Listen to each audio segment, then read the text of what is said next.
Hello दोस्तों। तो कैसे हैं आप लोग? आशा करता हूँ सब ठीक होंगे।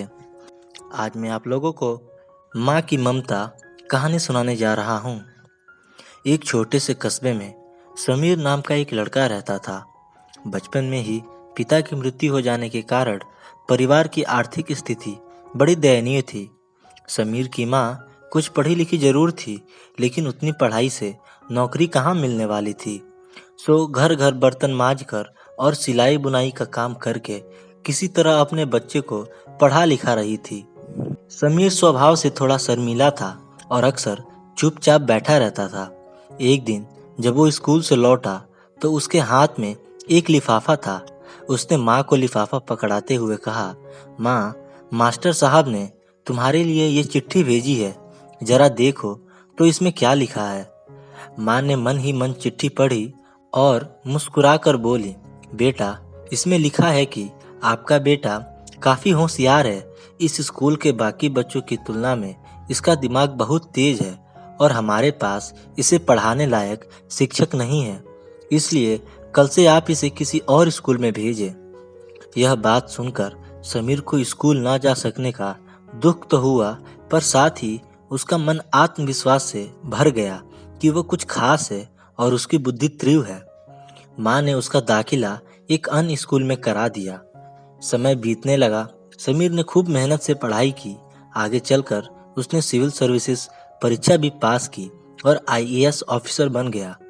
समीर की माँ अब बूढ़ी हो चुकी थी और कई दिनों से बीमार भी चल रही थी और एक दिन अचानक उनकी मृत्यु हो गई। समीर के लिए ये बहुत बड़ा आघात था। वह बिलख बिलख कर रो पड़ा। उसे समझ नहीं आ रहा था कि अब अपनी माँ के बिना वो कैसे जिएगा। रोते रोते ही उसने माँ की पुरानी अलमारी खोली और हाथ में उनकी माला, चश्मा और अन्य वस्तुएं लेकर चूमने लगा। उस अलमारी में समीर के पुराने खिलौने थे और बचपन के कपड़े तक संभाल कर रखे हुए थे। समीर एक एक कर सारी चीजें निकालने लगा और तभी उसकी नज़र एक पुरानी चिट्ठी पर पड़ी। दरअसल ये वही चिट्ठी थी जो मास्टर साहब ने उसे 18 साल पहले दी थी। नम आंखों से समीर उसे पढ़ने लगा। आदरणीय अभिभावक, आपको बताते हुए हमें अफसोस हो रहा है कि आपका बेटा समीर पढ़ाई में बेहद कमजोर है और खेल कूद में भी भाग नहीं लेता है। जान पड़ता है कि उम्र के हिसाब से समीर की बुद्धि विकसित नहीं हो पाई है, अतः हम इसे अपने विद्यालय में पढ़ाने में असमर्थ हैं। आपसे निवेदन है कि समीर का दाखिला किसी मंदबुद्धि विद्यालय में कराएं अथवा खुद घर पर रखकर इसे पढ़ाएं। सादर, प्रिंसिपल। समीर जानता था कि भले अब उसकी माँ इस दुनिया में नहीं रही, पर वो जहाँ भी रहें उनकी ममता, उनका आशीर्वाद सदा उस पर बना रहेगा।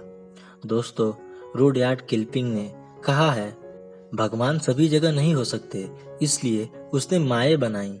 माँ से बढ़कर त्याग और तपस्या की मूरत भला और कौन हो सकता है। हम पढ़ लिख ले, बड़े होकर कुछ बन जाएं, इसके लिए वो चुपचाप न जाने कितनी कुर्बानियां देती हैं। अपनी जरूरतें मार कर हमारे शौक पूरा करती हैं। यहाँ तक कि संतान बुरा व्यवहार करे तो भी माँ उसका भला ही सोचती है। सचमुच माँ जैसा कोई नहीं हो सकता। तो दोस्तों, कैसी लगी ये कहानी कमेंट करके जरूर बताएं और हमारे चैनल को सब्सक्राइब कर लें और ज़्यादा से ज़्यादा शेयर करें। धन्यवाद।